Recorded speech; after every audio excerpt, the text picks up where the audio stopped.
Sebelum menggunakan nama Semar, jelmaan Bathara Ismaya menggunakan nama Jangan Semara Sranta dan belum memiliki kuncung yang memiliki daya gaib dahsyat.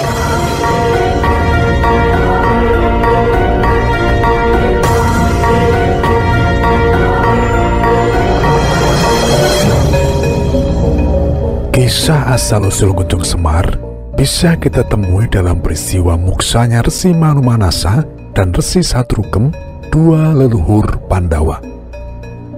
Dikisahkan, saat sudah begitu mendambakan kesempurnaan, dua resi anak beranak ini begitu gentur menjalankan tapa brata hingga membuat kayangan terasa panas luar biasa. Tak tanggung-tanggung, saking tak nyamannya, Sang Hyang Podowenang terpaksa perlu untuk memeriksanya sendiri ke Marcapada.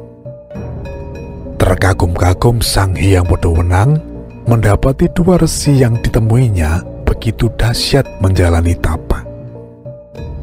Podowenang akhirnya tahu apa yang diharapkan mereka. Sang Hyang Podowenang kemudian memenuhi permohonan keduanya untuk moksa, sekaligus menjadi bagian dari golongan para dewa. Ketika Sang Hyang Podowenang bersiap menyusul lenyap dari Marcapada untuk kembali ke Kahyangan, mendadak Jangan Semara putranya muncul. Dia terburu-buru ingin ikut masuk melalui pintu gaib antar dimensi yang diciptakan Sang Hyang Podowenang. Tapi sang ayah mencegah dan memerintahkan untuk tetap di Marcapada. Menurutnya, tugas Jangan Semara akan dimulai. Dia diperintahkan untuk mengasuh Bambang Parasara yang kala itu masih berusia 2 tahun hingga sejumlah keturunannya kelak. Tugas itu akan menjadi lebih ringan ketika seorang titisan Bathara Wisnu lahir. Dia akan membantu Semar memberi petunjuk pada para kesatria yang akan terlibat perang suci bernama Bratayuda Jaya Binangun, sebuah perang besar yang akan menggerus angkara murka di muka bumi. Karena tugas yang diemban sedemikian panjang waktunya, Jangan Semara akan diberi kesaktian tambahan berupa pusaka. Pusaka yang akan diterima Semar dari ayahnya punya daya gaib yang luar biasa. Dengan pusaka itu, raga yang digunakan Jangan Semara selama di dunia tidak akan seperti raga lemah manusia umumnya. Pusaka tersebut berbentuk batu permata dan memiliki nama Manik Astagina. Daya gaib Manik Astagina akan menyebabkan raga Jangan Semara kehilangan 8 rasa sekaligus, yakni rasa kantuk, rasa sedih, rasa lelah, rasa panas, rasa dingin, rasa birahi, rasa sakit, dan rasa lapar. Pusaka itu akan diikat di kepala Semar agar terus bersamanya kemanapun juga.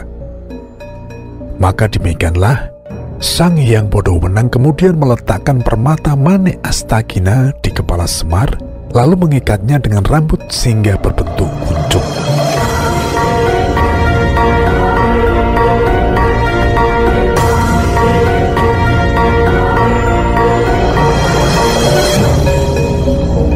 Sebelum pergi, Sang Hyang Podowenang mengatakan pada Jangan Semara bahwa kakaknya yakni Antaka juga telah mendapat tugas yang sama.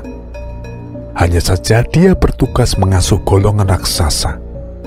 Kala itu, Antaka sedang menjadi penasihat Prabu Mityakarta yang berhasil merebut pusaka Manihara milik Arya Manungkara, senopati kerajaan Wirata.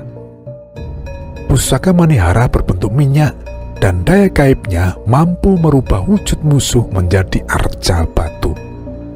Karena pusaka itu sedang berada di tangan yang salah, hendaknya Jangan Semara berbuat sesuatu atas masalah tersebut. Belakangan, Jangan Semara menggunakan penawar pusaka Manihara yang bernama Minyak Muksakala untuk mengembalikan korban-korban yang sudah menjadi arca ke wujud semula. Dalam lakon ini, sebenarnya ada beberapa kejadian penting. Selain terkait asal-usul Kunjung Semar, ada juga tentang asal-usul Bagong yang diwujudkan oleh Sang Hyang Podowenang dari bayangan Janggan Semara. Sebagai kebalikannya, Kyai Togog memiliki anak angkat bernama Milung Sarawita. Milung tercipta dari nafsu Togog sendiri. Pada lakon ini pula, untuk pertama kalinya Janggan Semara menggunakan nama Semar ketika melibatkan diri dalam masalah Prabu Mityakarta melawan Prabu Mandrakusuma yang beraliansi dengan Prabu Basukiswara Raja Wirata. Demikianlah, selepas peristiwa tersebut, dengan keabadiannya, Semar mengasuh para leluhur Pandawa, bahkan keturunan berikutnya.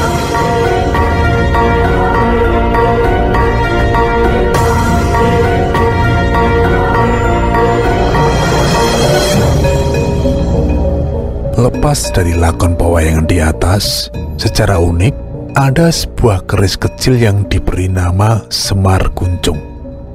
Dinamakan demikian karena bentuknya mirip semar lengkap dengan kuncungnya.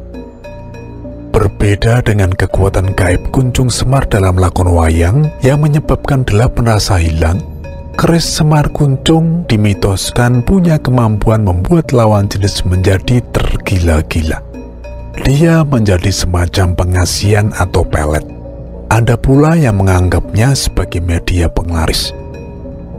Tentu hal ini berbeda dari filosofi maupun pesan moral di balik kunjung Semar pada lakon wayang, di mana manusia hendaknya mampu mengendalikan segala nafsu yang dimilikinya agar menjadi lebih bijaksana selama mengemban tugas dan menjalani hidup di dunia.